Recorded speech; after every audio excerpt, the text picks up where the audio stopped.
So, you want to learn about Guru Nanak? Well, you've come to the right place, because we will be talking all about the life and times of Guru Nanak Dev Ji. So, before we begin, I want to just give you a heads up that this video is solely for information purposes and education. I do not want to promote any belief system, anything. I do not want to defame anything. Everything here is like just solely informational, and I do not mean any offense or disrespect in this video. So please don't start any fights in the comments, because I'm a kid, and if I get any information wrong in my video, please give a respectful correction. Now with that out of the way, let's begin. So, Guru Nanak Dev Ji was born in the village of Talwandi, also known as Nanak Sahib in present day. It is a region in Pakistan right now, and he was born in 1469. He was intelligent from a young age, as he was deeply contemplative and very spiritually inclined. When Nanak was a young boy, his father gave him the job of watching the family's cattle while they were grazing.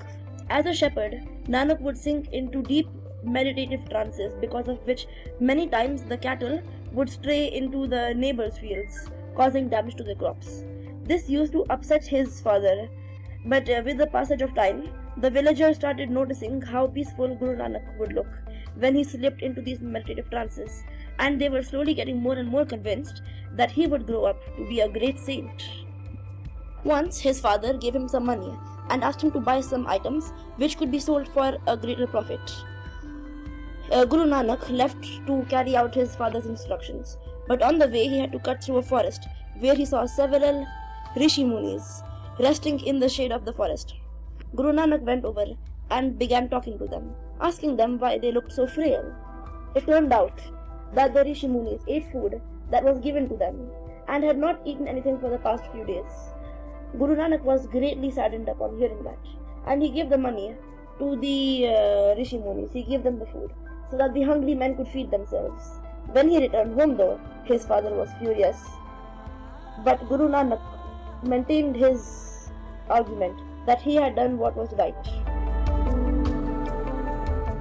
In 1487, Guru Nanak was married to Mata Lakshmi. In the year 1499, while bathing, Guru Nanak was bathing in the banks of the river Kaliban that flowed through Sultanpur, but he never returned home that evening. His friends and family all became anxious, and they began looking for him, but they could find no trace of him. Suddenly, they found his clothes at a spot on the river. They had presumed that Guru Nanak Dev Ji had drowned in the river, but still they spared no expense in searching along the whole river, but Nanak was nowhere to be found.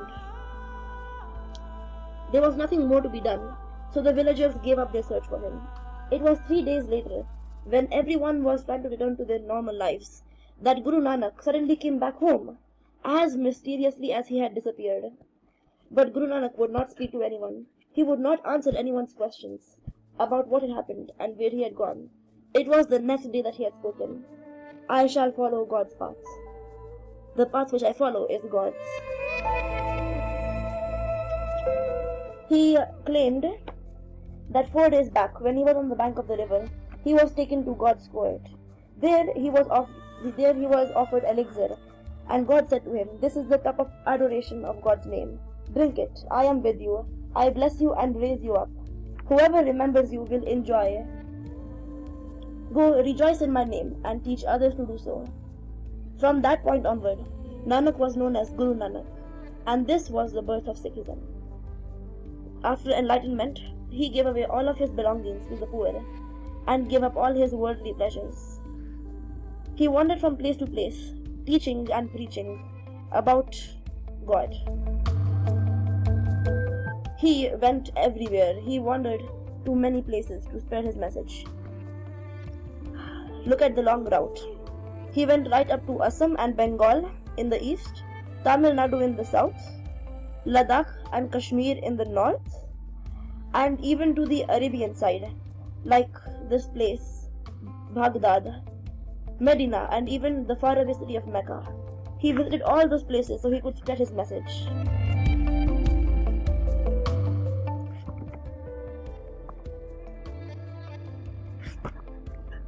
During his travels in 1521, he reached a place called Hassan Abdal. Over there, Guru Nanak started reciting holy songs or kirtans, and many people began gathering around him. And in no time, there was a huge crowd around listening to Guru Nanak. But there was an arrogant priest by the name of Baba Wali Kuandhari who lived on the top of the hill. The priest was enraged to see the whole town, the people of the whole town, gather around Guru Nanak and ignore him. Since he was enraged that everyone had left him and began following Guru Nanak, he pushed a large stone. Like this, they were all listening to Guru Nanak. He pushed a large rock from the top of the hill. This is him up here. He pushed a large rock from the top of the hill, and it came rolling down towards Guru with lightning speed. But Guru Nanak quietly raised his hand, and the rock stopped the moment it struck his hand. Guru Nanak's handprint was there on the rock.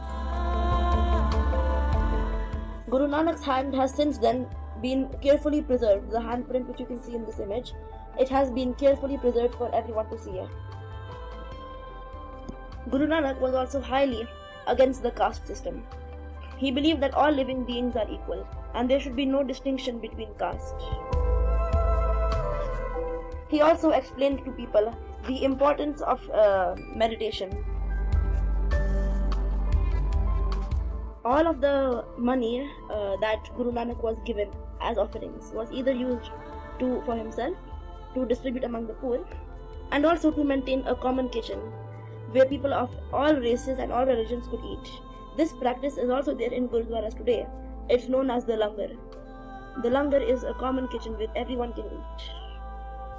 Towards the end of his life, Guru Nanak settled down as a farmer at Kartarpur in Punjab.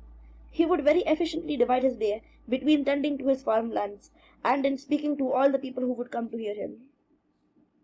Guru Nanak was committed to the cause of spreading his message.